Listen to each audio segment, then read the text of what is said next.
વિસાવદરના ધારાસભ્ય ગોપાલ ઇટાલિયાએ કેમ એવું કહ્યું કે જે ખેડૂતો જેલમાં ગયા છે દરેક ખેડૂતોને ગર્વ હોવો જોઈએ કે તેઓ જેલમાં જઈને પાછા આવ્યા છે। આ વિષયને લઈને આજે વિગતે ચર્ચા કરીએ। નમસ્કાર, હું હંસિની અને તમે જોઈ રહ્યા છો નિર્ભય ન્યૂઝ।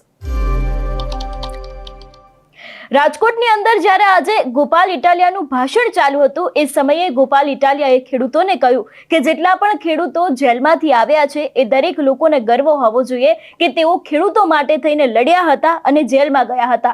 એટલું જ નહીં, ગોપાલ ઇટાલિયાએ ભાજપ ઉપર આકરા પ્રહાર કરતા એવું પણ કહ્યું છે કે ભાજપની કૃપાથી 8 થી 10 જેલ જોઈ છે, દમ હોય તો હવે ગોપાલ ઇટાલિયાને ફાંસીએ ચડાવી દો। અને ખાસ કરીને એવું પણ કહેવામાં આવ્યું છે કે ભાજપ દ્વારા જે અત્યારે હાલ કલમો લગાડવામાં આવી રહી છે એ જ કલમોનું ડબલ કરીને તેમને પાછું આપીશું। વધુમાં ગોપાલ ઇટાલિયાએ શું કહ્યું સાંભળીએ। આ તમામ ખેડૂત મિત્રો કે જેમણે લાંબો સમય સુધી જેલ યાત્રા ભોગવી છે અને આજે તમે બધા અમારી વચ્ચે અહીંયા ઉપસ્થિત થયા છે બદલ તમારા બધાનું પણ હાર્દિક સ્વાગત છે। મિત્રો, અનેક તકલીફો ભોગવવી પડી હશે। જેલમાં રહેનારો માણસ હોય એને તકલીફ પડતી હોય છે, ઘરે રહેલા માણસો કે જે જેલમાં નથી એને ઘણી તકલીફ ભોગવવી પડતી હોય છે। જેલમાં રહેવાની તકલીફ બંને તરફ ભોગવાતી હોય છે, અંદર વાળો અને બહાર વાળો બંને તકલીફ ભોગવતો હોય છે। પરંતુ દોસ્તો, જ્યારે આપણે એક સારા કામ માટે આગળ આવીએ છીએ, ગુજરાતના ખેડૂતો માટે આગળ આવીએ છીએ, ત્યારે ઈશ્વર આપણને મદદ કરે છે, ભગવાન આપણને ટેકો કરે છે। દોસ્તો, આજે મને કહેતા ગર્વ થાય છે કે જેલની અંદર તો હજારો માણસોને પૂરેલા છે, પણ તમારું જેલમાં હોવું એ ગર્વ લેવા જેવી બાબત છે કે દારૂ પીતા નહીં, ડ્રગ્સ વેચતા નહીં, માથાકૂટ કરતા નહીં, ગુજરાતના ખેડૂતો માટે લડતા લડતા જેલમાં ગયા એ ગર્વ લેવા જેવી બાબત છે। આખી જેલની અંદર અનેક માણસો હશે પણ ગર્વ લઈ શકે એવા કેટલા હતા? અહીંયા બેઠા એટલા જ માણસો ગર્વ લઈ શકે એવા હતા કે અમે ઇજ્જતથી વટથી કહીએ કે અમે ગુજરાતની જનતા માટે લડતા લડતા જેલમાં પહોંચ્યા છીએ। દોસ્તો, આજે મારે તમને બધાને ખૂબ ખૂબ અભિનંદન આપવા છે કે આજે તમે આટલો લાંબો સમય સુધી અનેક યાતનાઓ વેઠ્યા પછી પણ, અનેક તકલીફો વેઠ્યા પછી પણ આજે મક્કમ મનોબળ સાથે અડીખમ બની અને તમે ગુજરાતના ખેડૂતો સાથે ઉભા છો। આ લડાઈ બહુ લાંબી છે, આ આસાન લડાઈ નથી। દેશના આઝાદીના લડવૈયાઓને યાદ કરો, સરદાર પટેલ, ગાંધીજી, જવાહરલાલ નહેરુ, ભગતસિંહ, બધા જ લોકોને એ વખતની સરકારોએ, અંગ્રેજોએ જેલમાં પૂર્યા હતા। સત્તાનો એ સ્વભાવ છે કે જે માણસ સત્તાની સામે પડે અને સત્તા જેલમાં પૂરી દે, પણ સત્તામાં ઈ તાકાત નથી કે જેલના ડરથી ક્રાંતિ આવતી રોકી શકે। અંગ્રેજોએ જેલના ડરથી ક્રાંતિ નથી રોકી શક્યા અને આ ભાજપ વાળા જેલનો ડર બતાવીને ક્રાંતિ નહીં રોકી શકે। સત્તાની એટલી જ તાકાત છે કે જેલમાં પૂરી શકે પણ સત્તા ક્રાંતિ નહીં રોકી શકે। મને પૂરો વિશ્વાસ છે કે જે રીતે આપણે બધાએ રાજુભાઈ કરપડા, પ્રવીણભાઈ રામ, અમીરભાઈ સાકરિયા, રમેશભાઈ મેર, મહેશભાઈ કોટડિયા, પિયુષભાઈ પરમાર, આવા આપણા બધા આગેવાનોની આગેવાનીમાં ખેડૂતો માટેની જે લડાઈ આદરી છે, સત્તાની દમદંડાથી સત્તાના દમદંડાથી આ ક્રાંતિ રોકાશે નહીં। મને પૂરો વિશ્વાસ છે કે આવનારા દિવસોમાં ગુજરાતના ખેડૂતોનું ભલું થવાનું છે ગુજરાતમાં।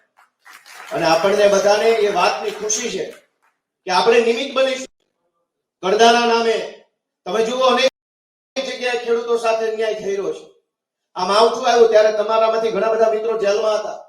માવઠું આવ્યું, અનેક ખેડૂતોએ આત્મહત્યા કરી લીધી મિત્રો। દવા પી જવી પડે, બાળ બચ્ચાને રોતા મેલીને, પરિવારના બૈરા છોકરાને રોતા મેલીને, કેટલી બધી વસ્તુ દવા પી જાવી, આત્મહત્યા કરી જેવી હેલું કામ થોડું છે। કોનો હાથ હાલે, કોનો જીવ હાલે? કોઈનો હાથ નો હાલે દવા પીતા, પણ એ કેવડો મોટો પથ્થર દિલ ઉપર રાખીને માણસ દવા પી ગયો છે। વિચાર કરો કે ખેડૂતોની આ હાલત ગુજરાતમાં ભાજપે કરી છે।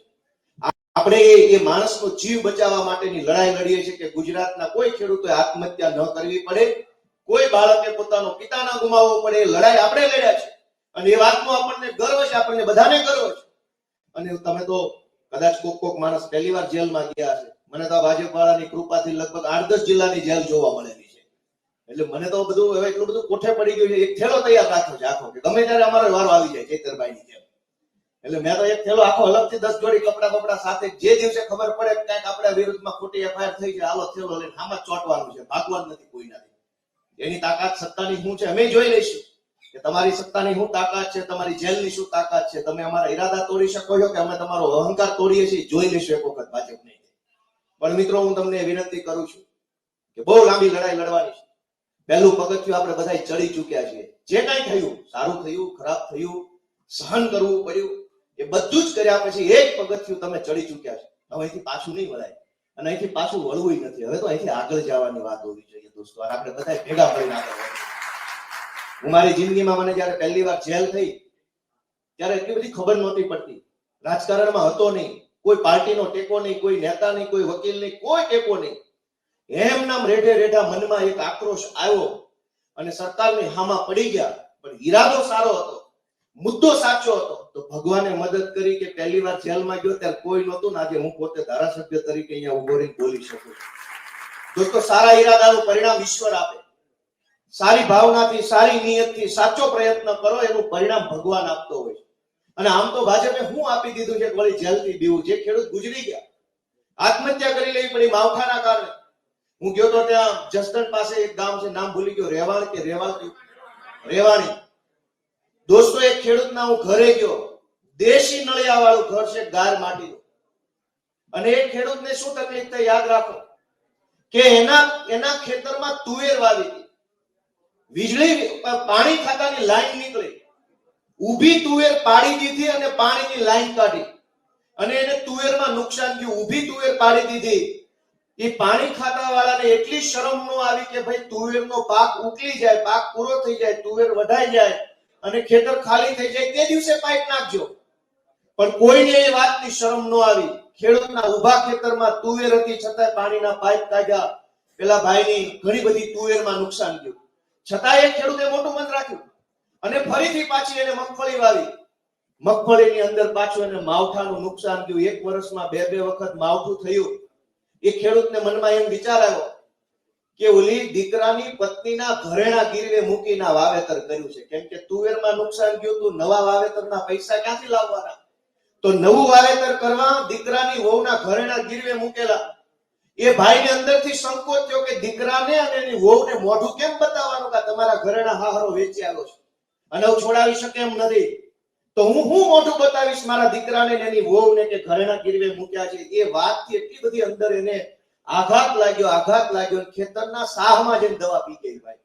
અને હવારે દવા પી ગયા તો 5 વાગ્યાના પરિવારને ખબર પડી કે સાહમાં દવા પી ગયા.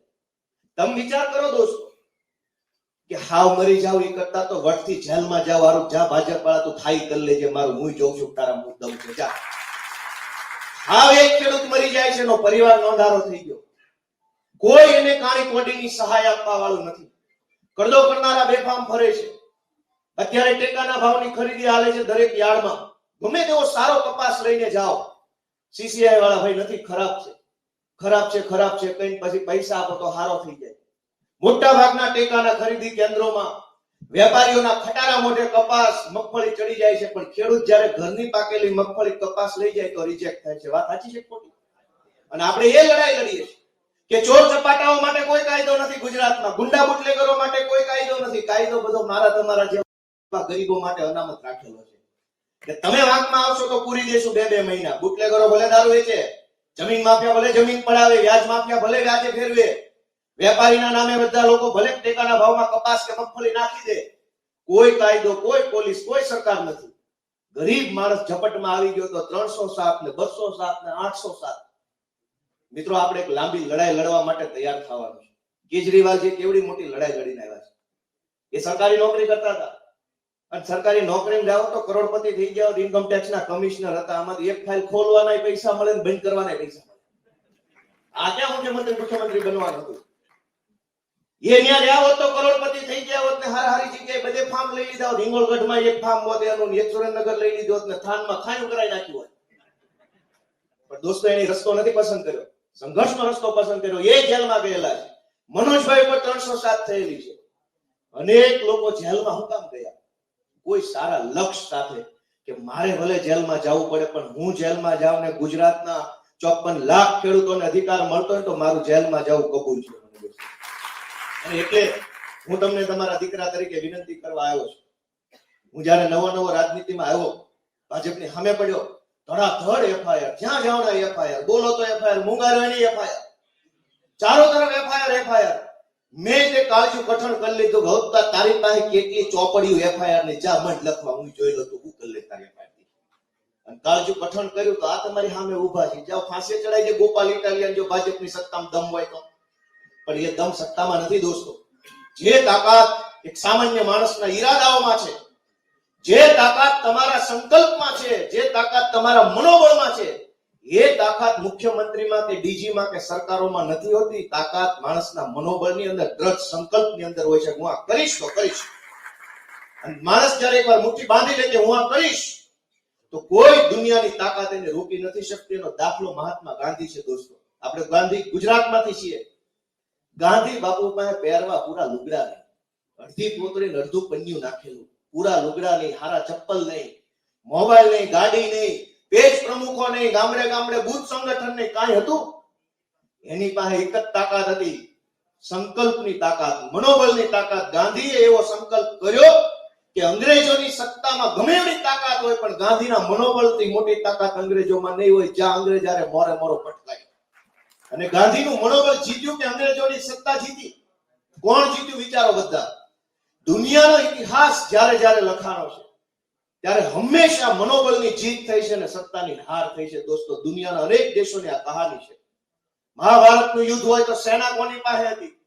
હજારો અક્ષોહિણી સેના, વણવણતા હાથી, ઘોડા, તીર, કાંટા, ભાલા, બધું જ કોની પાસે? કૌરવો પાસે. પાંડવો પાસે શું હતું? મક્કમ મનોબળ. ભગવાન શ્રી કૃષ્ણનો સાથ હતો, એક સંકલ્પ હતો કે આજતા કૌરવોને હરાવવાના છે. ઇતિહાસમાં શું લખાયું કે સેનાવાળા કૌરવ જીત્યા કે મનોબળવાળા પાંડવો જીત્યા? દોસ્તો, એ ગાંધીની વાત હોય કે કૌરવોની વાત હોય કે આજના સમયની વાત હોય, ઇતિહાસમાં હંમેશા મનોબળ જીત્યું છે, સાચો સંકલ્પ જીત્યો છે અને નાનામાં નાના માણસની આત્મશક્તિ જીતી છે. મને આજે તમારા બધા ઉપર ગર્વ છે અને વિશ્વાસ છે. ખાસ કરીને અમારા મયુરભાઈ આગેવાની ભેગા હતા પાછા, અને એ તો અનુભવી છે, જેલના. એ તો માસ્ટર ડિગ્રી કરેલી છે. 307 ઉપરાઉપરી 2 વખત થઈ ગઈ. હવે કોલર પકડવાની 307, ચૈતરભાઈ ઉપર ગલાસ પકડવાની 307, મનોજભાઈ ઉપર નારા બોલાવાની 307. અમે બધો કાયદો, કાનૂન, વહીવટી તંત્ર બધું ભણેલા છે. વારો આવવા દો તમને 307 નું ડબલ પાછું આપવાનું છે. ભાઈ, અમે કોઈનું રાખી અને અમને 614 પાછા ન આપીએ તો કહેજો ને મારા વાલા ભાજપવાળા. શું સમજે છે ગુજરાતમાં? અનેક ખેડૂતો હેરાન થઈ રહ્યા છે, એનું કોઈ સાંભળવા વાળો નથી. પણ સામાન્ય માણસ બોલવો ન જોઈએ. દોસ્તો, મારી છેલ્લી વિનંતી તમને કરું છું કે આ રાજકોટમાં આપણે બેઠા છીએ. હમણાં રાજકોટના પત્રકાર જગદીશભાઈ મહેતા ઉપર એફઆઈઆર થઈ. ધડાધડ એફઆઈઆર. સવાર પડે તો એક એફઆઈઆર ક્રાઇમ બ્રાન્ચે લખી નાખી. તમને બધા સમાચાર મળ્યા કે નહીં? ચૈતરભાઈ પર એફઆઈઆર, તમારા ઉપર એફઆઈઆર, રાજુભાઈ ઉપર એફઆઈઆર. શું કામ એટલી બધી એફઆઈઆર થાય છે?